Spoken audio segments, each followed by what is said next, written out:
So this one is, This is the old one. This is winter of 2020. okay. Okay. Disc herniation, C6-7.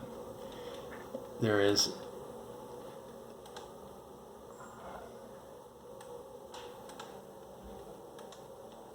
this is the spinal cord. Okay, this is looking at you if I cut you down like a tree and count the rings. So as we scroll down through here, that all looks fine, all right? But when we get down to where that disc was herniated, it pushes back here, and then see the white that was around there before? See this white? That's fluid that surrounds the spinal cord like a padding layer. Okay. So back in 2020, that was pressed down. There wasn't really any fluid around the cord anymore, okay?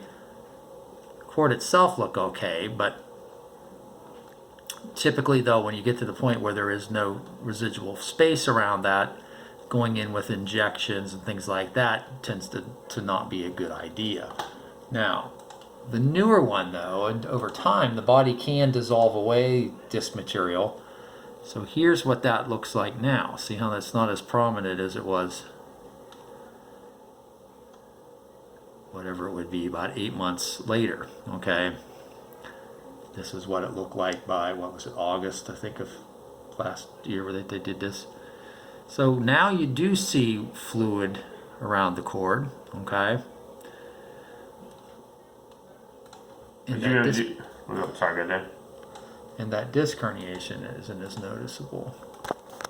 The body can kind of auto-dissolve that material over time, so it has been doing it. So it did improve.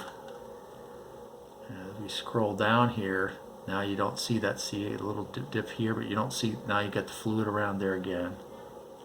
A little bit of narrowing here. See how that's still some disc material, slightly offset to the right. Yeah, a little rim there.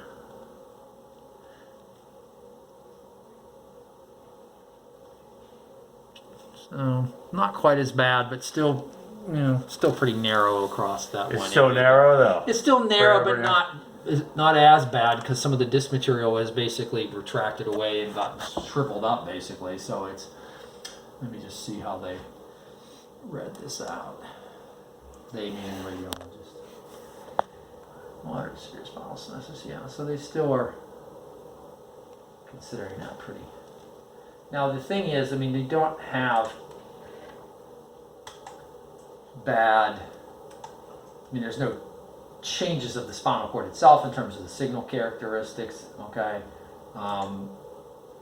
if it's really bad and people need to get to surgery right away, is that you'll actually see the cord gets kind of a whitish kind of color to it and stuff, and you don't have any of that. The cord looks fine. There just isn't a lot of extra room around it. That's still the case. Yes. Based on it's what better than it was, but still pretty narrow. Yes. Okay, because I still have symptoms. Do you mind, doctor? Do you mind going back and showing that little difference again, the way you flip from one page picture to another? You went really into it too. I don't. Well, the problem is that trying to get the one to another. That wasn't comparing one to. Oh, it wasn't. No, that was. I misunderstand. No, that was shifting. That was in the middle, and then it moves itself over to the sides. When I was See what you do before, you saw it was bigger, and it kind of got smaller, like with just one click.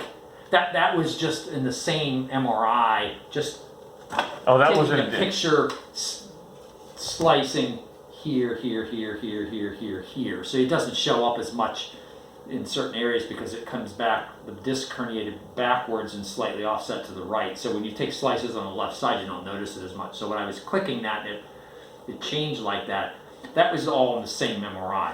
What I was trying to show you, I can't do a one